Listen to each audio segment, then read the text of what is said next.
So picture this for me, y'all. Pink polka dot bikini, ocean backdrop, just a swoop of hair in front of these gorgeous eyes. This was truly the most beautiful woman I had ever seen. Her name was Tyra Banks.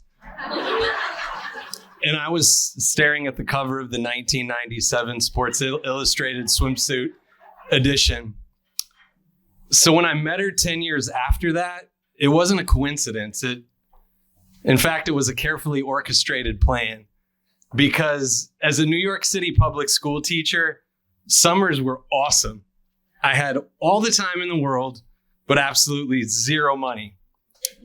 So one summer, I decided that I was going to be a regular in the audience on all the daytime talk shows.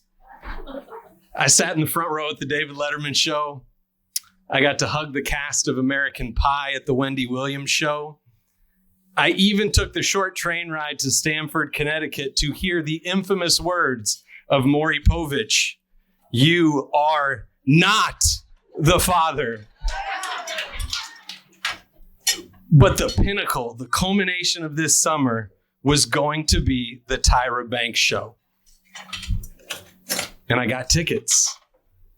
And in my head, I knew I only needed the one shot. I needed just to meet her, to talk to her.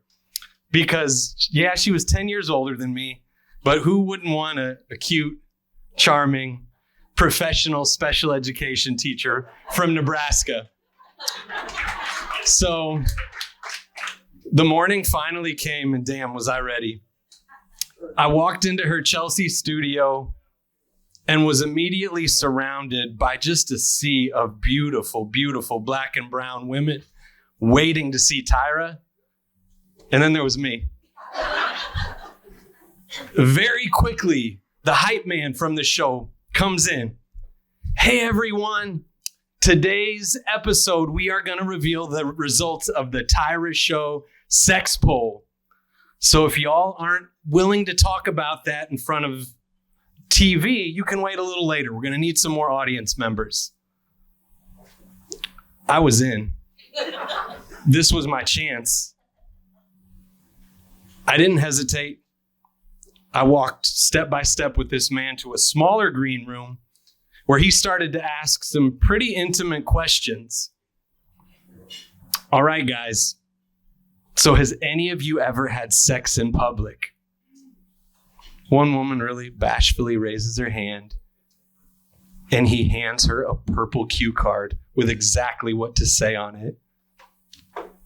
I was shocked. Like, what the hell was this? This show is scripted? And Tyra knows about it and she's okay with it? My Tyra? But at this point, I just wanted to shoot my shot. So I had to keep going. He asks another follow-up question. So, has anyone in here done role play before? Another woman raises her hand. He hands her a cue card with a really boring cheerleader, football player scenario on it. And then here's his big finale of a question. So has anyone ever had a threesome? Silence. And he stares right at me, the one guy in the room.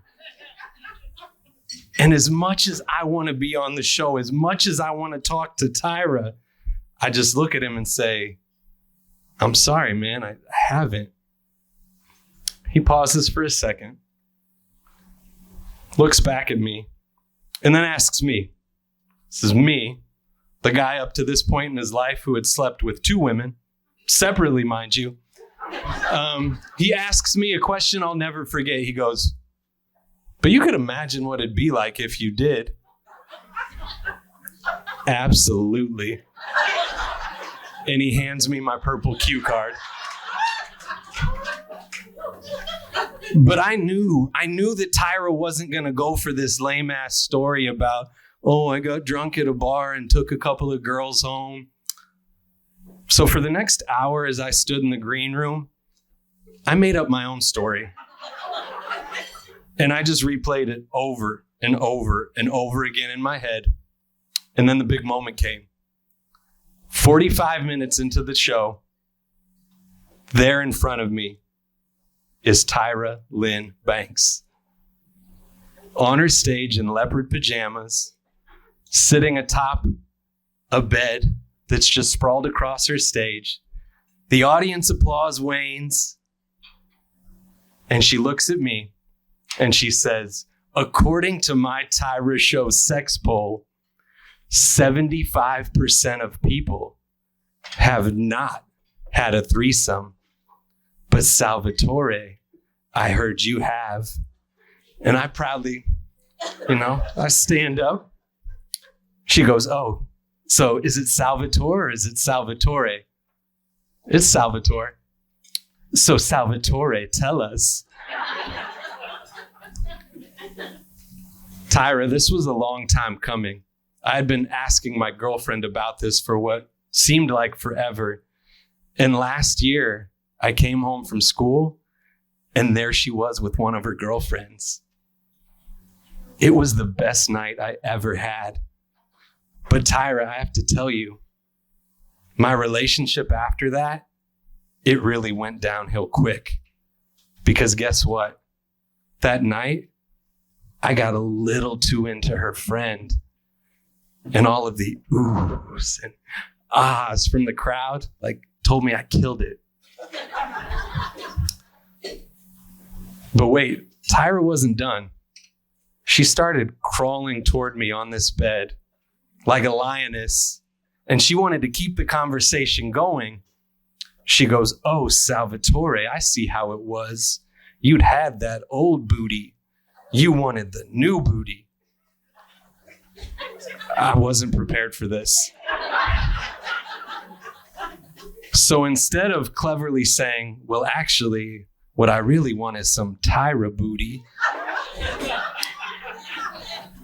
my response was, yes. And I sat back down. Sadly, I had missed my chance to shoot my shot at my dream girl, but honestly, I rode that high for the rest of the summer. That was until I got a call from her producer telling me that, hey, Salvatore, the show you were on, it's airing September 25th. Shit. That's the third week of school.